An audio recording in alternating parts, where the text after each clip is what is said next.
everybody. Thank you for being here. I am Denise Smith of Our Metaverse. Our Meta with two T's, meaning loving kindness, is a community that comes together to share our common humanity. And we like to let you know that every part of everyone belongs here. Thank you for being here.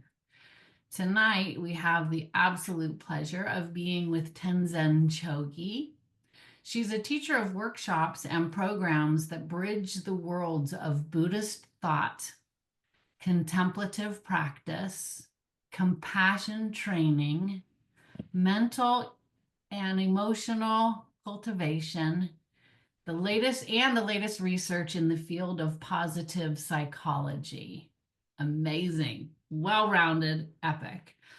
Tenzin is especially interested in bringing the wisdom of Buddhism into modern culture and into alignment with modern cultural values such as racial and gender justice and environmental awareness.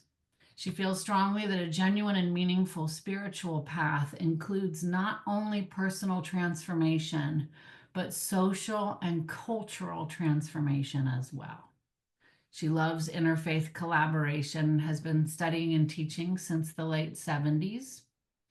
She's received the Outstanding Woman in Buddhism 2023 award from an international committee of Buddhist scholars and monastics in recognition of her deep, quote, deep and creative commitment to the use of Buddhism for personal, social, and cultural transformation.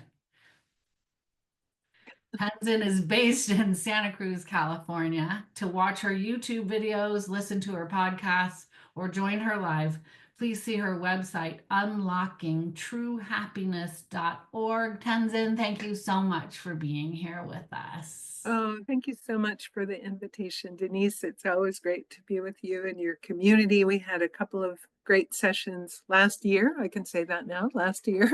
So here we are again. And so what I have in mind for us this evening is Denise asked me to speak about the topic of forgiveness and reconciliation. And so what I have in mind will have just a real informal, basically kind of facilitated discussion. Basically, I've got some information to present from the research and from some of the people who are really doing a lot of work on both forgiveness and reconciliation. I'll also at a certain point be guiding you through a contemplation, just thinking about your own experience with forgiveness. And then we might actually, it might be interesting to create just two little breakout rooms, because it is kind of nice to have a chance to talk, with some of your classmates about what came up for you during the contemplation. And then we'll come back and kind of unpack a little bit. Generally, for these sessions, we have a confidentiality agreement. Of course, this is being recorded, but the recording, I think, is only made available to other people who are members of this community. It's not going up on YouTube or something. So we ask for confidentiality just within this community, and whoever might be listening to this recording afterwards, if anyone shares anything in the recording, please don't share what that person said in any way that would identify the speaker. So we'll kind of have confidentiality in a couple of little concentric circles. Also, when we're in a small group, when we come back for the big group discussion, please don't share what one of your partners in your small group said. Just share from your own experience. So just to try and keep it a safe space, especially for this topic of forgiveness, because it can be challenging for us. If it were so easy, we wouldn't have to spend time talking about it. If we could just easily forgive all the people that, maybe had hurt us or, wronged us in some way, but it can be challenging. And so what we'll do tonight, we'll talk a little bit about what forgiveness is, what forgiveness isn't. What are some of the steps that lead to forgiveness? What are some of the ways that we can get to forgiveness? Why is it so hard? What are some of the challenges of forgiveness? Why is it hard? And then we'll explore a little bit, as I said, in a little contemplation. And then we'll talk about the difference between forgiveness and reconciliation, because they're not synonymous. They're two different things. And that's important to keep in mind, and I think can make forgiveness a little bit easier to find if we think it doesn't necessarily mean reconciliation. That's a whole nother step that can follow, but not necessarily to follow. So that's the plan for the next whatever time we've got, 90 minutes, a little less than that now. Um, And then what, can yeah, we just stop for an intention and motivation setting, please? yes, Would you like yes. to guide it or me? Yeah, in fact, I'd love to guide it and then maybe do a little go round of just responses. It's because it's kind of sometimes kind of nice at the beginning to like hear from everyone. And I have a prompt too. Let's set our intention and then I have a little prompt. Yeah, so let's just take a moment to just sort of settle in to our bodies, and you can have your eyes closed or just in a lowered gaze, just sort of going inward for a moment. And just take a couple of deep breaths to sort of settle. Maybe it's the end of a busy day and you're just still kind of arriving mentally and physically in this space.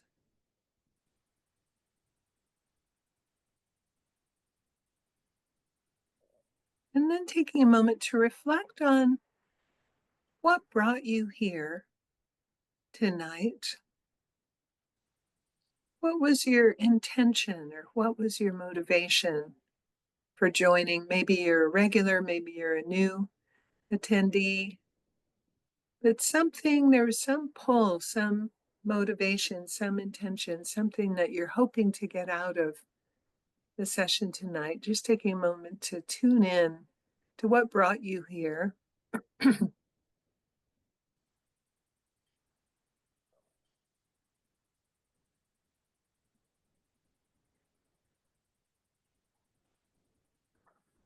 And then in our Buddhist practice, we always try to generate a motivation that whatever experiences we have, no matter how personal they might seem, like just logging on to a teaching or doing a meditation session or even a personal study session, that whatever we experience, that it benefits not only us, but brings benefits to others as well. So let's generate that altruistic intention that our time together this evening will benefit not just us, but bring benefit to all beings. In some way, through what we go through, we might be able to influence someone else, help someone else, just bring more energy of forgiveness to the people in our lives, whatever it may be, generating that altruistic intention.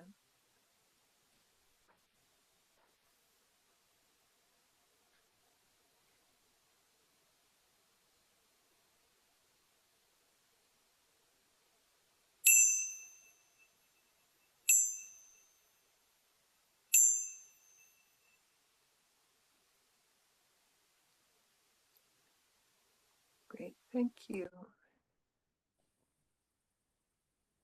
And I'd love to go around with a prompt. And while I'm doing that, Denise, if you could make me a host or co-host, I have a couple of slides to share.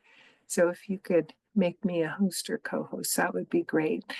And I notice in a lot of classes that I've been giving today and a lot of conversations I've been asked to facilitate, the topic of hope keeps coming up. And I'd love us to share maybe one thing that we feel connects us to hope or gives us hope.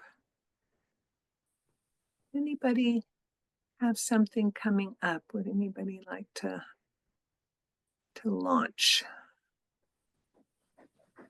Can I say something? Yes, Carolyn, please.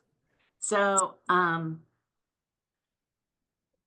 whenever I get down, and you think, oh my goodness, you get this disparaging feeling, my 94-year-old father, and don't laugh, Denise, will always tell me, Caroline, there is always hope. And then Mm, since I've been coming to these sessions, Denise has been saying, you know what, you need to, when you wake up in the morning and you take your 9 magic breaths, you need to say, this is a great way to start the day and, be hopeful about it. So that's where for me, there is always hope. There's always some kind of little light somewhere out there, and maybe this is a little trial or tribulation, but that we have to go through. But, fundamentally, we're going to become stronger because of it, right? Mm, Some new perspective, new perseverance, new understanding, just to be able to help other people. mm, beautiful. We have to turn those dark clouds into silver linings. Beautiful. Thank you. Thank you. Thank you for sharing. That was so heartfelt. Really appreciate it. Yeah. Stacy, can I call on you? Yeah. Did you only want to talk about hope, not the intention motivation part, right? Whatever you want to share, but I was kind of Okay.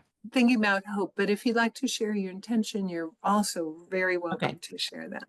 No, I'll go. I mean, I just fundamentally am a hopeful person, but I've been learning more and more about how patience helps with hope Yeah. and contemplating our attachments. Mm, I like that word contemplating because it's yeah. pretty forgiving. It's Yeah. directive, but forgiving. And so I think, I don't know, I'm a hopeful person, but I love to learn too. So I'm looking forward to tonight. Yeah. Awesome. Thank you, Stacy. Thanks for sharing. Yeah. What about you, Denise? I'm hopeful that compassion does belong in more places than we think. Mm, Because, as you guys know, I took a lot of time off last year to just do compassion. And now I am certainly back to work and it's busy. And I just let people know I will be able to do that at this time in order to show up and really be present for you. And they just get really calm and say, okay. mm, And I've been able to just take like an awareness of self to be able to say, this is what I can do without being stressed out. And so I'm going to mm, put it out there and it's being received with such warmth. mm, mm, mm. So I'm hopeful. Yeah. Beautiful. Mhm. Beautiful. Thank you. Kirsten. Thank you. I Mm, always love these Mondays with Denise and everyone, and always come away feeling uplifted and inspired and so much love.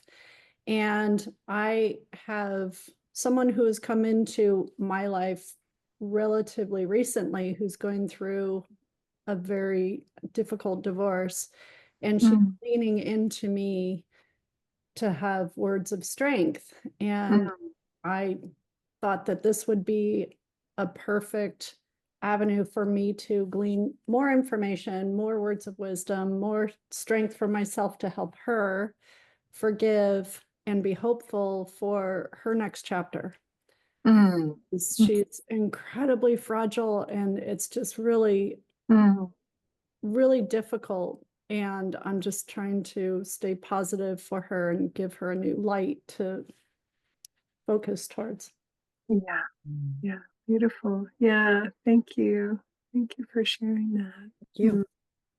You all for sharing that. And that's something to, in these days, which are challenging for some of us. I mean, it just kind of seems challenging on so many different levels. And so keeping some connection to hope and some thread of hope so that we don't go into that despair, like Carolyn said. So it was beautiful to hear everybody's hope.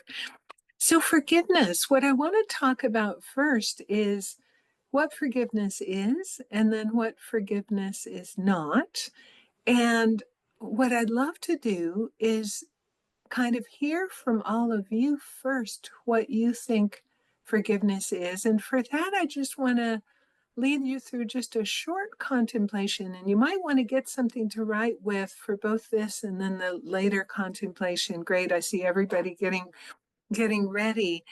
And I invite you to just take a moment to think of a time, either recently or a time that really stands out in your mind, where you feel like you were either forgiven or somebody forgave, you were either forgiven by somebody else or you extended forgiveness to someone.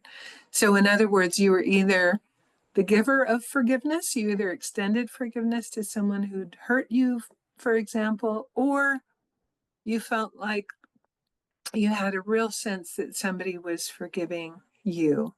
And just think of something again. There might be lots of examples, but something that really stands out, either because it's sort of fresh and recent, or maybe just something that was a really big kind of milestone in your life. And just taking a moment to let that come to mind and remembering what was going on, what was the situation, just calling it to mind for a moment. What was the situation? What was going on? Were words said? Were actions done? Did somebody write a letter to someone else? Was there some communication? Was there some other action that happened?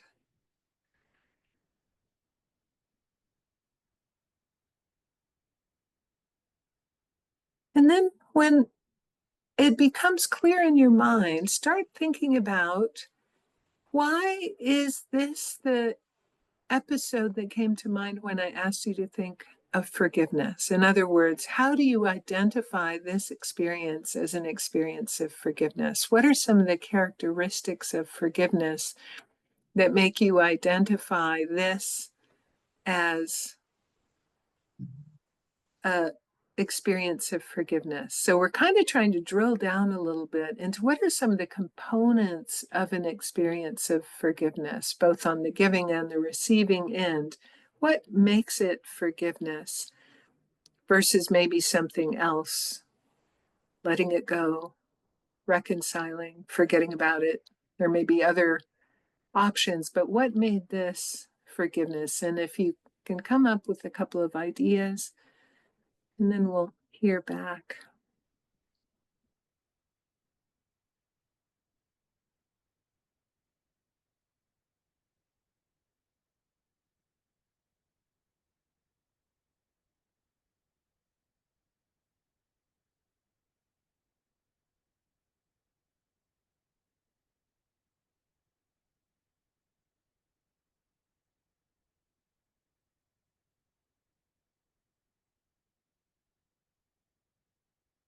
Okay. And if anybody would like to share, what are some of the things that you wrote down or that you thought of that defined forgiveness? And you don't have to share the experience or the episode, but just what are some of the kind of characteristics, or what would you put into a definition of forgiveness? How did you identify that? And you can just unmute if you're ready to share any thoughts. I have a couple times in. Yeah. I wrote down 4. I wrote down 1, that situation hurt. Mm, And yeah. it didn't go away for a long time. Mm, And nothing changed that situation other than my distance from it. mm, mm, And the 4th one was, I brought love to the pain. Okay. Okay. Wow. Powerful. So really acknowledging that there was pain there that was long lasting, that lasted for a long time. And then what was the third one again? Nothing changed but my distance from the situation. Yeah, nothing changed but your distance. And then bringing in love for the pain. Yeah, bringing in love for the pain. And did all of that make you feel empowered to forgive the person? The bringing the love to it did. Yeah, so that was kind of the turning point. Yeah. I guess I guess feeling the suffering of holding it is part of it. Yeah, yeah, yeah. Right, right. Holding on. Yeah, thank you. Thank you. Amazing. Yeah, beautiful. Anyone else have thoughts about forgiveness to share?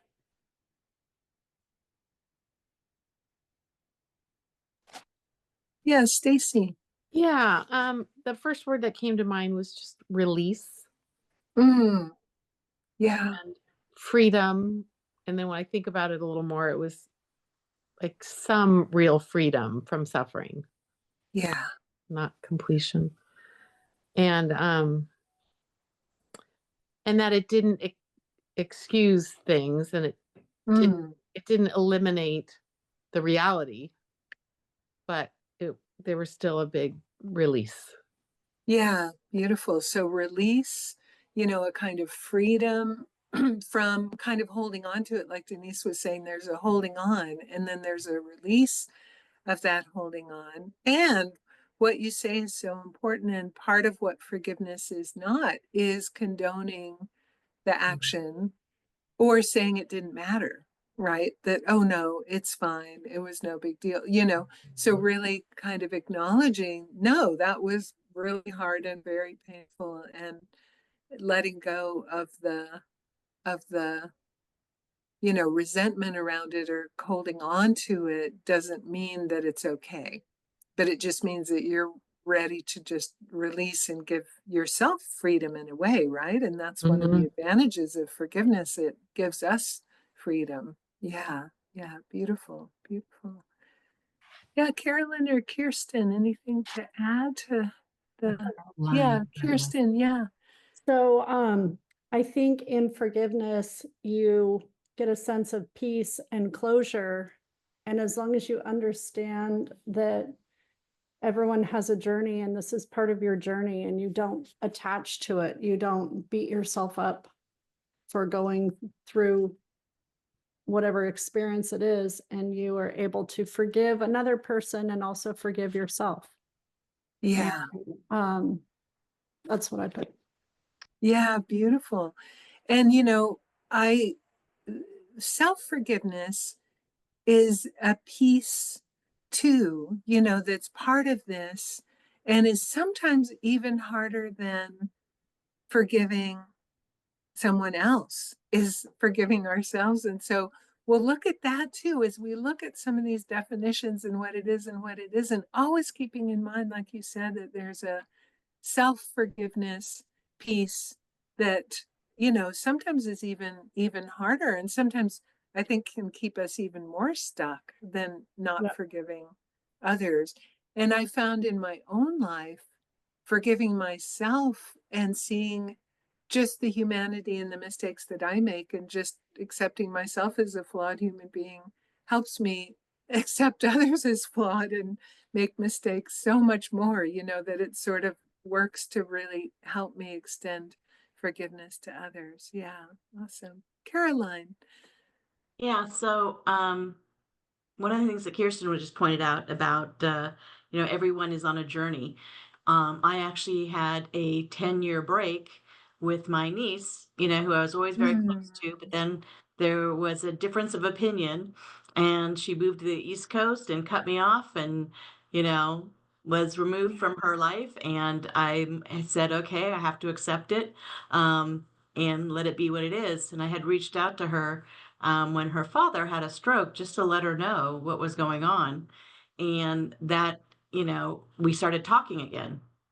And several months ago, I said to her, I said, I really apologize, for us, having this drifted apart, mm, having this break. And, I'm really sorry if I did something that upset you, um, and took ownership. yeah, And she basically laughed and said, "Oh no, it wasn't you. It was all me. I need to figure things out and I had to grow up." And I'm just like, "What?" You know? And so, yeah, at first I'm like, I need to, deal with this, gap right? And, at least, reach out and let her know that I am sorry, because sometimes I'm an idiot and I don't know what I did, and I need help Yeah. for somebody to point out, well, when you did blah, blah, blah, blah, blah, that really upset me, you know? And so when she kind of laughed, it's like, oh no, it was me. And I'm like, well, it takes two to tango. But, the bottom line was, we're thicker than thieves now. And, so Mm, there was that dark hole, that now has yeah. been filled with light and love. And, we're texting and, bond. Yeah, beautiful. And it's so interesting. I had an experience like that just this week with someone I hadn't heard from in a while. And I just made up a whole story. And then on Wednesday, when we had coffee, I heard her story. It was nothing to do with my story, right? Like we make up our story about what's going on. And then often it'll be like you said, Caroline, you actually share your narrative with the other person. They're like, wait, what? That was what you thought was happening? That wasn't happening at all. Right? And how often I found that I will, yeah, spin out a whole story. Usually with me somehow is much more of an important character than I really am in the other person's life, and it's really all about me. Even if it's painful, it's still all about me. So yeah, yeah. And that's beautiful. That's beautiful. And hold that thought, because when we get to reconciliation, I'd love to kind of circle back, because you said now we're thick as thieves. And then that means true kind of reconciliation after 10 years, which is not nothing. That's for sure, right? So it's Yeah, like both release the resentment, yeah, yeah. which is really Beautiful. nice. Yeah, beautiful. Thank you. Well, let's look at, so there's a researcher at Stanford called Fred Luskin who's done a lot of work about forgiveness in his own research career. And so here's his ideas, most of this that we talked about. And one is accepting that the transgression happened.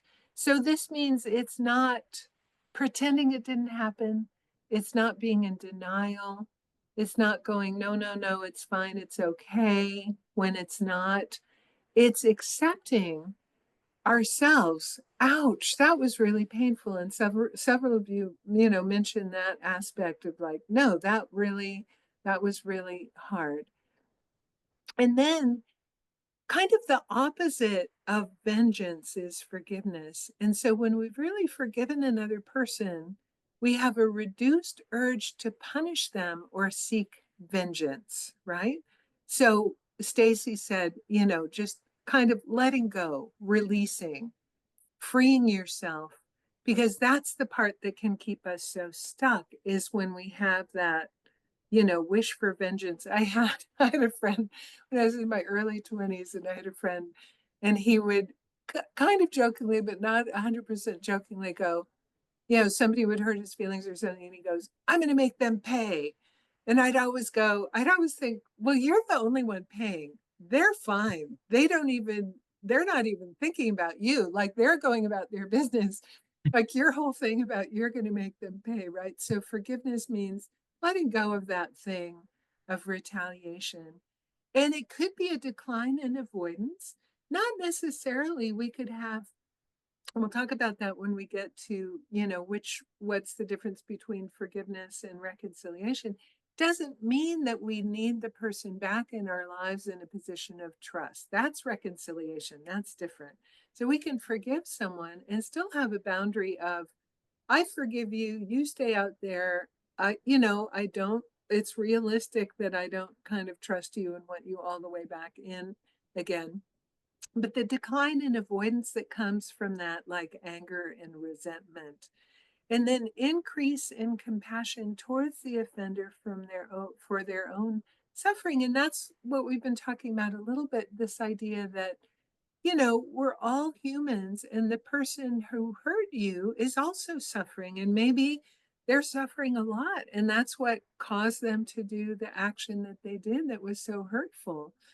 Right. And so, like, kind of putting ourselves in the other person's shoes and trying to see what was going on from their perspective. And we'll do that when we do our contemplation in a couple of minutes. And so, these are Fred Luskin's kind of pieces of his definition.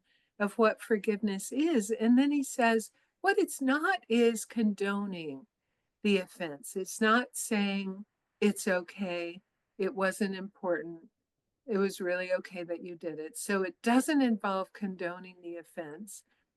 And it doesn't involve absolving the offender of responsibility for what happened. We can forgive the person and still hold them accountable for what happened. I have a friend here in Santa Cruz who is the director of a restorative justice program. She works a lot with the probation department and in a lot of the local schools to do these restorative justice dialogues and things.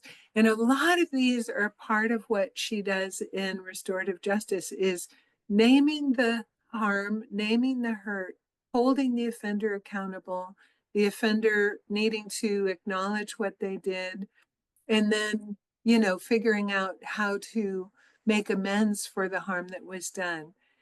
And so forgiveness is also not reconciliation. It's not reconciling with the person who harmed you. That's another step that may or may not happen. We'll talk about what is necessary for reconciliation in a second. And then what I want to introduce, and then we'll stop and see if there's some questions before we do our kind of second contemplation. One book I would highly recommend that I really loved is by Bishop Desmond Tutu and his daughter Mafo Tutu, the late Bishop Desmond Tutu, called The Book of Forgiveness. And he was involved in designing the whole truth and reconciliation process in South Africa after apartheid. And so many horrible things had to be aired publicly. They had these truth and reconciliation councils where people came and talked about the, torture, imprisonment, all of these things. And so as a result of that work that he did, that he felt really did heal and move the country forward, he came up with these 4 steps of the path to forgiveness. And I love this because it really lays out. And the first is telling the story. And in that truth and reconciliation process, they spent a lot of time just hearing all of the stories. And other countries have adopted that. I was living in Canada when they did a whole truth and reconciliation process around the First Nations people, the Indigenous people in Canada and their treatment, telling the story, naming the hurt. So again, forgiveness and the path to forgiveness, it doesn't mean discounting the harm and saying it doesn't matter and it was no big deal. And then granting forgiveness, and we'll look at some ways we can do that. And then I love this 4th step because this really differentiates. He says, after forgiveness, we can decide to renew or release the relationship. So renewing or releasing. So it doesn't mean reconciliation even after full forgiveness. And so you can see it's not denial of the harm, it's not covering over it, and it doesn't necessarily involve reconciliation, but we can fully forgive, with going through these steps. So I'll stop sharing now and see if there's any comments or questions or reflections on those pieces, that definition of forgiveness, what forgiveness is not. And we'll look a little bit more of that at that path of forgiveness. Anything to reflect? Tenzin, can you please explain decline and avoidance more? Yeah, I think it's that, sometimes you'll get the feeling with somebody that's really hurt you. I mean, I've done this in the past. Like, oh, are they going to that party? I'm not going to go to the party. I don't even want to be in the same room with that person. It may not be that you want to talk to them, but you'll be okay being in the same space with them. Oh, You okay. know, it's kind of like that. Like, it doesn't mean reconciliation, but it just means that whole thing. People will do that thing with somebody's wedding, and if the brother-in-law, the thing, and the whole drama around it, it's just letting go of that and just going, okay, I'm going to stay on my side of the room, but it's okay if they're in the same room. Just that what is it? It's like this hard aversion that we can sometimes have when someone's hurt us, which like we do it to protect ourselves, right? So we can have a lot of self-compassion for that. But it's such a struggle, and it actually just takes a lot of work and feels awful, like to have that level of avoidance towards people and always having to engineer your life so that that other person would be there. So I think that's kind of what it is just you're not so rigidly like, I don't even want to be in the same, planet as this person kind of thing. Yeah, Kirsten. So when I come across this, I feel like it's high school drama where we went back and we would cross people's faces out in our yearbooks, and it's like, oh, I'm really gonna hurt you. And now you unfriend them on Instagram, right? It's like really, this is so high school. And then you Yeah, look at it as like the mean girls, and it's like it's not necessary. Like lift people up for a yeah, change. Everybody's going to feel better. You're going to feel better. They're going to feel better. You yeah, don't take people out at the knees. yeah, yeah. So, sorry, my lights are going out. Got to pay the PG&E bill. No, I'm just kidding. Yeah, yeah, and just that thing. And we think we're doing it to protect ourselves and make ourselves safe or feel better, but it just feels awful, doesn't it? And extending some generosity, and like I said, that thing of just going, oh, they're human, they made a mistake, or maybe I wasn't as important to them as they were to me. And so like my story about our relationship was that I had a need for closeness that this other person didn't need. Like it hurt me, and I just need to accept that's their life. They have a right to make choices. They're a human being. So I think it's that instead of being stuck in that like middle school mean girl kind of mindset, it's like, can I just have some generosity of spirit and try and kind of see what was going on from their side or what they were needing to do that thing. I mean, I had this happen. I mean, I had it happen last week with one friend, and I had it happen last year. This friend who very consistently, I feel like, hasn't kind of shown up for the relationship. And I've sort of been hurt periodically, like throughout, a long friendship. And then it suddenly occurred to me, oh, I don't have the same story about this relationship that my friend does. Like she's got a family, she's got a, daughter in her 20s, she's busy with her family, she's busy with all this stuff.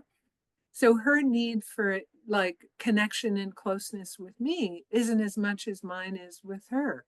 And then it just like cleared the air, and I could just let go again, kind of like Stacy said, just let go of this hanging on to like, how come she's not, you know, answering my texts, in the way I want or whatever. And so it's just sort of accepting that people are at all different places and just trying to make themselves, I mean, in Buddhism, we say they're just trying to be happy and avoid suffering. Can we just accept that, that they're doing it in their own way that may not be our way, and we may not be on the radar for them. So, yeah. Yeah, Stacy. I have a question about I wanted to know, what do you think is the importance of communicating forgiveness to the harmer if they are unaware, they're unable for whatever reason, they're Yeah. not. What's the importance of that? I don't think it's necessary. I think we can just do the work of forgiveness in the privacy of our own minds without the other person necessarily. I mean, it may be obvious in our behavior because the decrease in avoidance may happen, and the person may go, "Oh, I thought they were mad at me. I guess they're not anymore," or something happened, right? They may pick up on it. Whereas, and we'll get to this more, usually reconciliation depends on an apology and some kind of communication because it requires a reestablishment of trust. We can forgive someone even if we don't communicate and let them know they hurt us, because that's part of reestablishing the trust. But I don't think we actually have to. I think it's important to tell someone. It may not be the other person. So when it says telling the story and naming the hurt, even to ourselves, right? Or to someone else, not necessarily to the person that harmed us for forgiveness, but it's just basically saying we can't just pretend it wasn't harmful and it didn't happen. Like it's important that we feel that our hurt is valid in a way. And that's what those steps are. Whether we express it to the other person, I think for me, it depends on, do I want to have an ongoing relationship with this person? Are they important enough in my life? Because that's a vulnerable thing to do, to go to someone and talk to them about how much they hurt you. If you're invested enough that you want to renew the relationship and you want reconciliation, then that can be incredibly powerful to do. But it sort of depends on trust because it's requires a lot of vulnerability. But I think the naming, telling the story and naming the hurt to someone, just even to yourself and not hiding it or suppressing it is what that step is about. Thank you for all that. That's great. Yeah, good, good. Yeah. Any other reflections on that? Well, what I want to do now is guide us through another contemplation where we're going to be just thinking about an experience in our own life where maybe we would like to work on forgiveness. It could be something we've already done, but I think it's kind of helpful if there is a situation that we might like to work towards forgiveness. So I'll guide you through a contemplation and then we'll just spend a couple of minutes writing down some notes in your notebook, and then we'll go into, I think, pairs. I'll put Rachel in a room in case she's at the point where she can at least hear, or she might be able to join, but otherwise I'll put you guys in pairs to just have some one-on-one time to discuss, and then we'll come back to the bigger group. So I'll guide you through just a little contemplation. So I'll invite you to just get into a comfortable posture with your back straight, just sitting comfortably wherever you are. I know when we're on Zoom, we're often sitting up in a chair that's not super comfortable, but just getting your back straight and your shoulders even. Your hands can be resting in your lap or on your knees. And your eyes either closed or slightly open. So again, we'll just do the contemplation first, and then a couple of minutes of scribing and taking down some notes, and then go into our little breakout rooms. So taking a few moments, just focusing on the breath as a way to just settle our minds.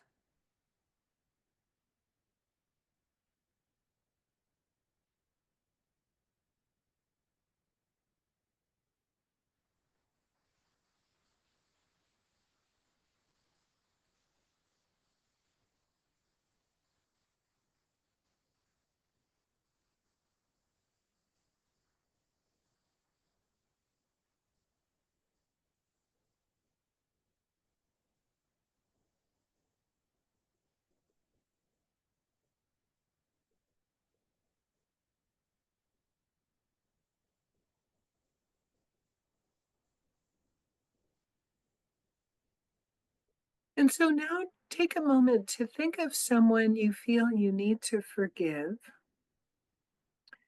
So maybe not the worst case, on a scale of 1 to 10, not a 10, if somebody in your life has really, really hurt you and thinking about the person would trigger a strong emotion, but maybe a 3 or 4 on a scale of 1 to 10, just maybe a small grudge you're holding in your heart towards someone.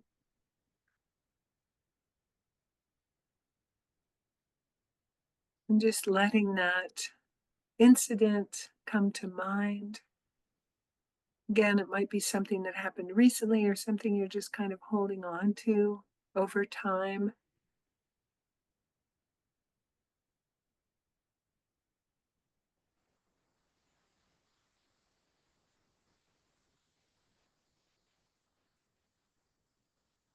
And just let some of the details come to mind of what that incident was, what was happening, what the person did or said.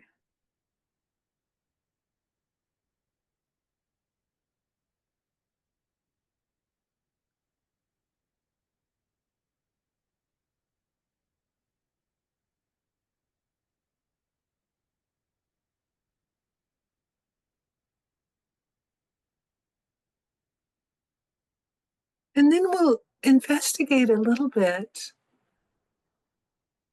why we felt hurt, why we felt let down by that other person. And sometimes we can have an expectation, like I said with my friend recently, that I had an expectation that her story of our relationship would be the same as mine, and it just kept feeling like it wasn't like that. I kept having my expectation disappointed. So, could that be part of what's going on in that situation that you brought to mind? Did you have some kind of an expectation? Maybe it wasn't ever expressed verbally, but was disappointed? Taking a moment to think. Did you have an expectation?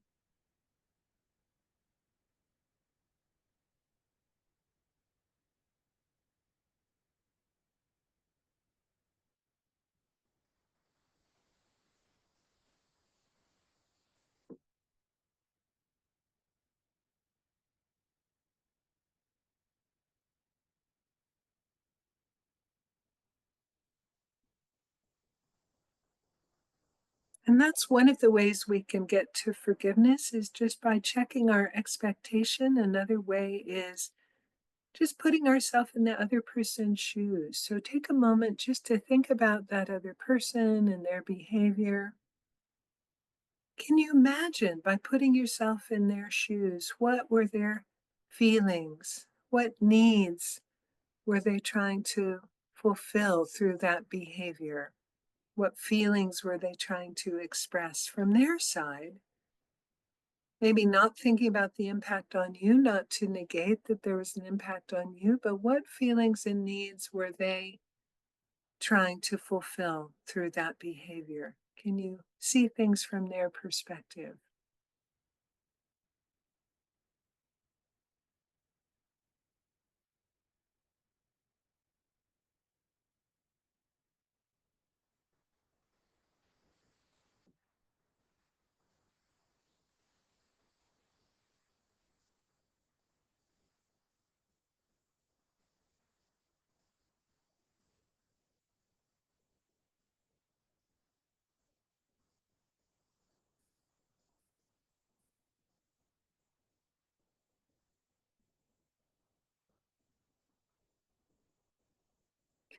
And then taking a moment to think about what might be blocking your forgiveness. And one of the things that blocks forgiveness is sometimes feeling that our story hasn't been heard. We hold on to the lack of forgiveness because we somehow want our pain to be acknowledged. We want our story to be heard. We feel like if we forgive, we'll move on, and our pain and our story haven't really been acknowledged fully. Is that part of what's blocking you from forgiveness?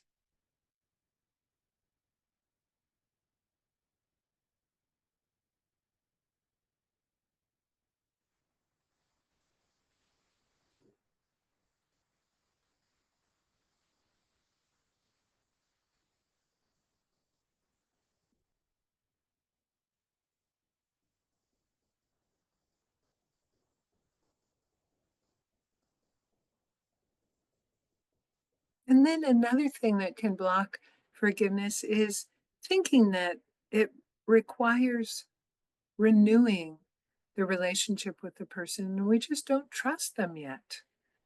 So, is it lack of trust blocking your forgiveness? Do we think that if we forgive, we're going to open ourselves up to being hurt again? Is that happening?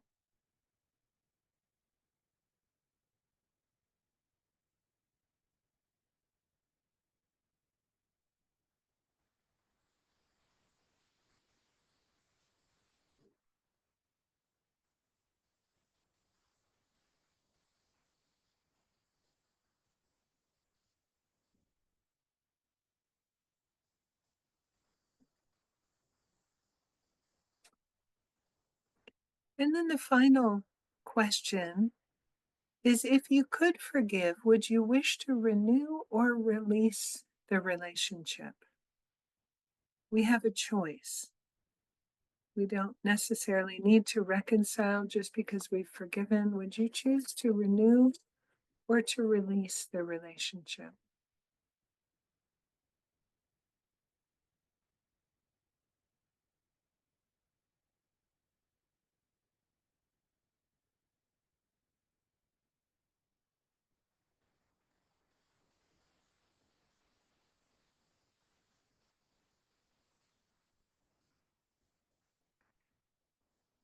And now I invite you to just spend a minute or two just writing down some notes of whatever came up, maybe some insights in terms of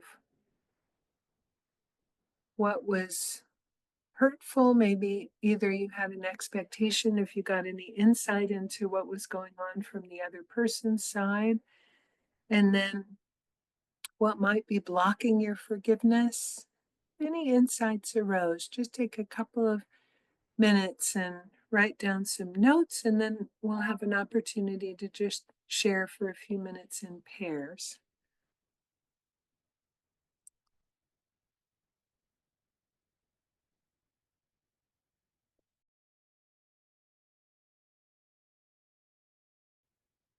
Okay, so I'm going to open up the rooms, and Denise, if you join room 1, you'll be with Caroline, and then we'll have a pair, and then we'll have Kirsten and Stacy and Rachel in one, and Rachel may or may not be able to join, but at least we'll have pairs. So you've got 10 minutes in your breakout room. Just share whatever you feel comfortable sharing about, especially any insights that came up about, you know, the nature of the hurt, what might be able to move you towards forgiveness, and then start exploring. And then we'll talk about this a little more when we come back, this difference between forgiveness and reconciliation, and that you have this choice to either renew or release the relationship. So I'll give you a 5-minute warning halfway through, so you know to make sure both people have a chance to share, and I'll see you back here in 10.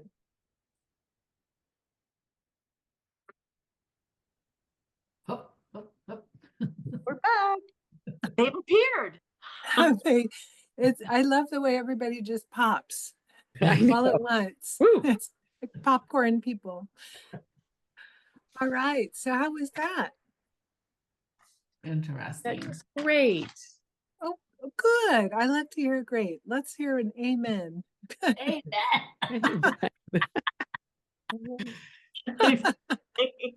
Oh, good.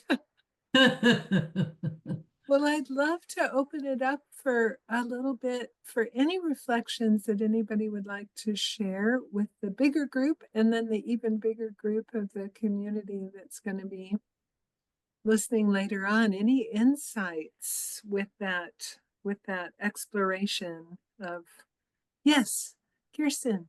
So what is coming to me right now is how impactful your family can be. They can either be a positive influence or tear you out at the knees. And we just want that soft place to land. And you can't pick the parents that you're born into, but you can pick your friends. And then maybe your friends become your closer family.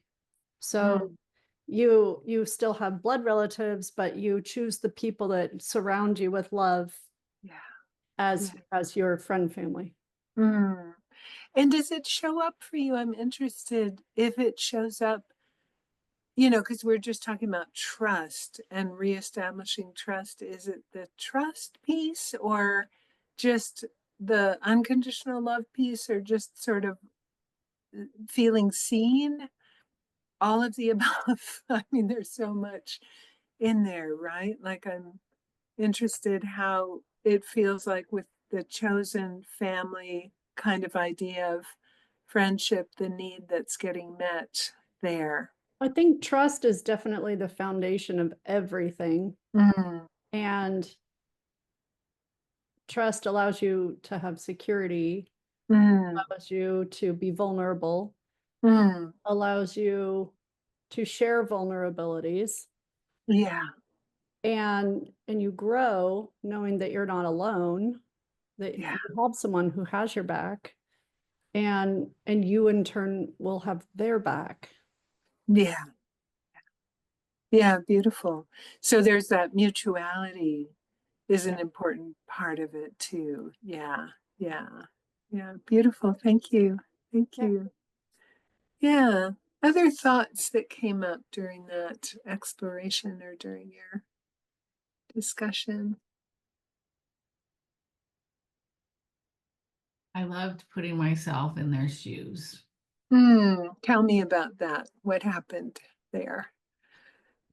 I had I think I can get specific. I had a situation where it was like, we have a neighbor, and the neighbor moved in just after COVID, and the first thing they did was put all these cones out in front of their house. Like, that's my parking area. That's my this.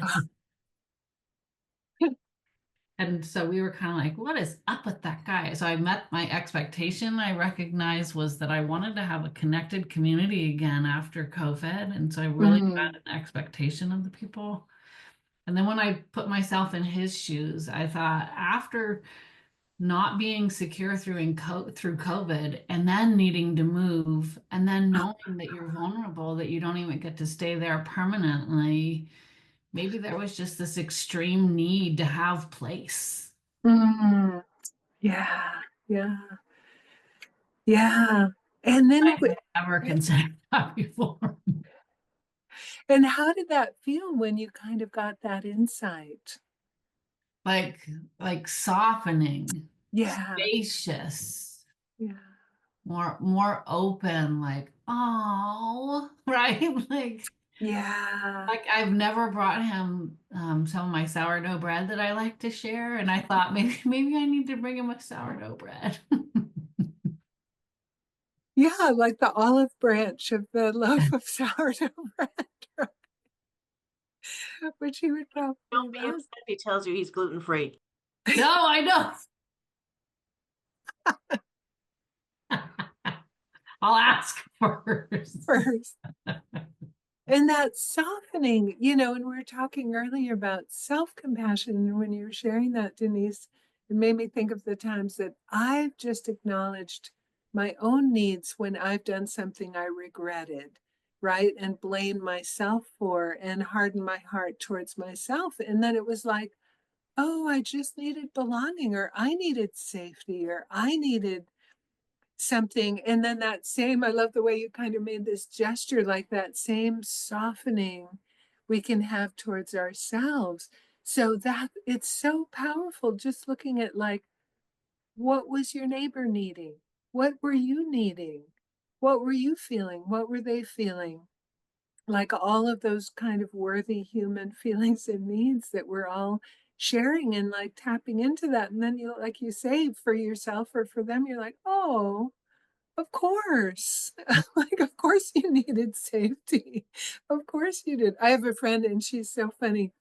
She's like an expert in all of this stuff. And she does this gesture towards herself when she's kind of giving herself forgiveness and compassion. And she sort of takes her middle two fingers and like strokes her forehead and goes, of course you needed that, honey. It's like almost like you pet a kitten or something. It's the cutest thing. Yeah.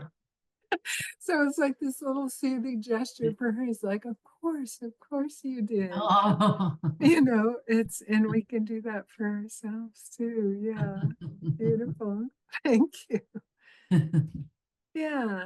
Any other reflections? There's a vulnerability to forgiving, like it feels like you're the weak one or something. Yeah. Yeah. And yet when I flipped it, and I could Mm, imagine myself finally bringing some sourdough to him, I thought that would make me the opposite of the weak one. right. Right. Like the strength of compassion and empathy and forgiveness.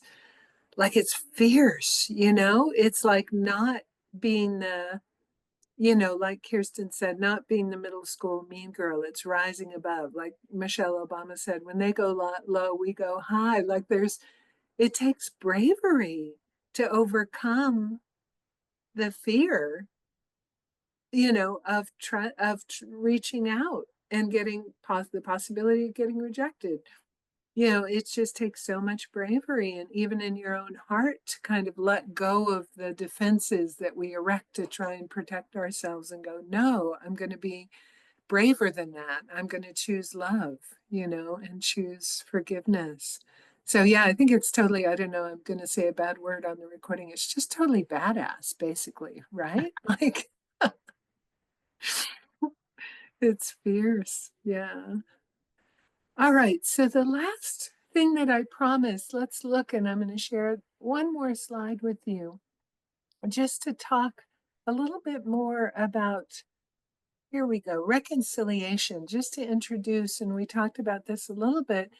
So reconciliation really involves a reestablishment of trust. And these are some of the ways that can happen. There is one way of thinking of it, and we mentioned this before, is that reconciliation pretty much requires an apology, a sincere apology. And there's a great book just called On Apology by a researcher called Aaron Lazar. You can also find shorter articles and things if you Google Aaron Lazar apology. And he talks about some of the factors that make an effective apology. And if you receive an effective apology, or if you give an effective apology, reconciliation is almost guaranteed to follow. So there's this real relationship between apology and reconciliation. And some of the factors of an effective apology include show of respect towards the offended party and some indication that you have mutual standards of acceptable behavior, right? If the other person says to you, oh, I don't understand why you thought that behavior I did was such a big deal. I just said these words, they're no big deal. And it was words you found really offensive or whatever. It means there's no mutual standards. And so reconciliation really depends on, and this may involve a discussion, establishing and respecting mutual standards of acceptable behavior. Okay. And then admission of the offense and that it was wrong. The person saying, oh, I did do that. I'm sorry. Or like Caroline said, even with her niece, oh no, it's my fault. It's my fault. Like, I love that. You have a battle when you actually start to reconcile. No, it was all me. No, it was all me. It was all me. But really admitting the offense, admitting that there was an offense that occurred. And then in order for reconciliation and trust to be rebuilt, you need some sort of a assurance that the similar thing won't happen in the future.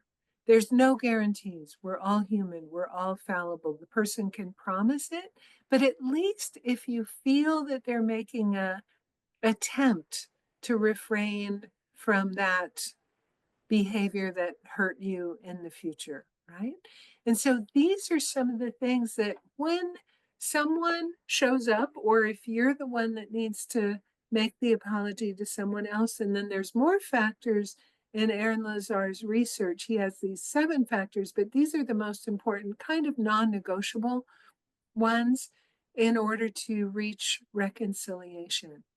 And as I said before, recognizing that this is another step. Remember Desmond Tutu saying, you can decide to release or renew the relationship. If you decide to renew, then these are some of the steps that you can take, or, communicate with the other person what you need. And you can say, hey, I just need to know that you're really going to try not to do this again. I need to discuss with you what some of our standards are of, what's okay, because I don't feel like we maybe have the same standards. So it's always the case that if you know more than the other person, sometimes you need to educate or do some of the heavy lifting in the reconciliation because they may not know these lists and so forth.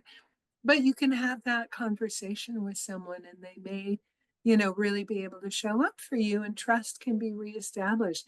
I remember years ago, I was learning conflict resolution skills in a nonprofit, and one of my teachers actually became a good friend. We're still friends 30 plus years later after doing this training.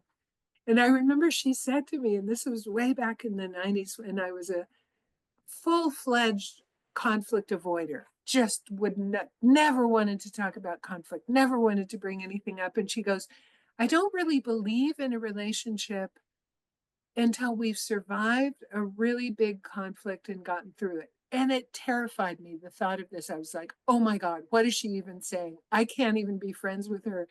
Now I totally get what she's talking about. Because sometimes if you have gone through a conflict and really worked through it and reestablish that trust and kind of work through the rough spots, I found that too. You have even an extra trust. So sometimes the communication is in there and you need to take the lead. Caroline, yeah. So one of my things, when you've got, a new boyfriend is I like to travel with them. Because inherently in travel, there's always gonna be conflict. You're gonna miss the train, something's gonna happen. And it's like, okay, are we gonna survive this vacation? Or is it gonna Totally. It's the make or break, isn't it? It's totally the make or break. Or like going to visit your parents, not for more than 48 hours. Just don't do it. Like, don't stay for 2 weeks. Just don't do it. Yeah. But the travel, right? Are you going to be compatible on that level? You miss the train. I love that. Yeah. Yeah. All right. Well, we're nearly at time, and I want to pass the baton back to our capable leader and just thank you for inviting me. It was really a pleasure to be with you all this evening talking about meaningful things, which is just my favorite way to spend my time. So thank you for the opportunity. And I hope maybe something in this is helpful. I'll share the slides with Denise. She might be able to distribute them in some way. Would that work if I gave you the PDF, Denise? Sure. And then you can, yeah, in case people would like some of the notes and so forth. Yeah. Sure. Thank you. Thank you, everybody, for being here and joining us with who I say is the amazing TC. She's just wonderful. You're a little biased, just There just a little bit. there are so many classes, as I like to say, when I entered this journey, I was so into not having emotions and complete aversion to all of them that starting to feel and having somebody as a mentor to help us start to feel is necessary. And TC is one of those people that helped me start to feel. And so I treasure her. She held me gently. Maybe we all hold each other gently like she held me.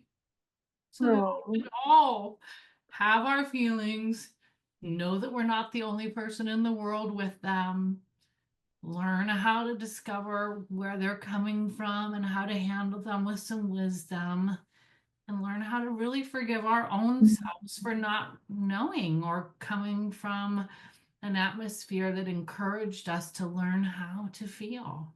So I can't thank you enough for all the gifts you have given to me and the world. Oh, thank you, Denise. So I'm Thank so you. touched right now. Thank you so much. Oh. And thank you, everybody. I like to always say if something occurred while we were in this meeting that is something that was felt funny to you, as I do in every class, and this one is interesting because I'm realizing it's the actual subject of the class, please forgive the host or the people who shared. And if you said something that you feel like, oh, I shouldn't have said that, please exercise forgiveness of self. Please don't hold that and judge yourself at all. And I'd like to take all of the positive merit that we have created in coming together with this beautiful intention of learning our emotions more, of sharing with each other our experiences so that we can learn from each other. And in setting an altruistic motivation, thank you, Tenzin Chogkyi, in the beginning, to include ourselves and all other beings. And let's take the positive merit of that and not be selfish with it, but immediately send it out to all beings who need help, who need to feel okay and forgive themselves and to feel love. May we help their suffering decrease. And may all wars end immediately. Thank you, everybody. Thank you so much. This was wonderful. Thank you. I also I do want to mention that our Metaverse is a not-for-profit organization. We do receive donations via Zelle at our metaverse@gmail.com as our Zelle email address. And the monies that do come in, and thank you so much for those of you that have been donating, and those go to give us a donation to our teachers who also come without a cost to us. And so that really helps us to make sure that we have quality teachers like Tenzin Chogkyi to be able to come back. I know she would without it, but it's very fun to be able to send it. So thank you so much. Thank you, everybody. Okay, everybody, stay safe out there. Stay cool, stay kind. See you next time. Thank you. You.